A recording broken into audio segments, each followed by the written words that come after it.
IPL 2025 season royal Challengers బెంగుళూరుకు చారిత్రాత్మకమైన సీజన్గా నిలిచింది.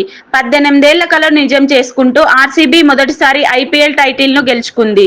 ఈ విజయం విరాట్ కోహ్లీకి మరియు ఆర్సీబీ అభిమానులకు భావోద్వేగ క్షణంగా మారింది.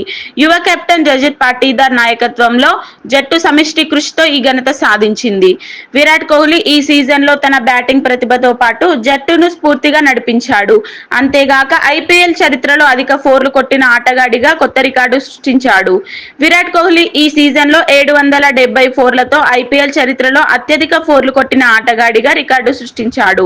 శిఖర్ ధావన్ను అధిగమించి ఈ ఘనత సాధించాడు. డేవిడ్ వార్నర్, రోహిత్ శర్మ, అజింక్య రహానె తదుపరి స్థానాల్లో ఉన్నారు. 2008 నుంచి ఆర్సీబీ తరపున ఆడుతున్న కోహ్లీ అత్యధిక పరుగుల రికార్డుతో పాటు ఈ ఫోర్ల రికార్డును కూడా సొంతం చేసుకున్నాడు.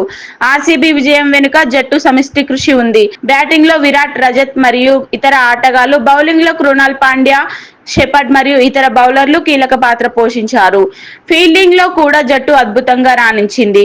ఈ సమిష్టి కృషి, రజత్ నాయకత్వం మరియు విరాట్ స్ఫూర్తితో ఆర్సీబీ ఐపీఎల్ 2025 టైటిల్ను సొంతం చేసుకుంది. ఈ విజయం ఆర్సీబీ అభిమానులకు ఉద్వేగభరిత క్షణం. ఏళ్ల తరబడి టైటిల్ కోసం ఎదురు చూసిన అభిమానులు విరాట్ కోహ్లీ మరియు రజత్ పాటీదార్ నాయకత్వంలో ఈ ఘనతను చూసి ఆనందంలో మునిగిపోయారు.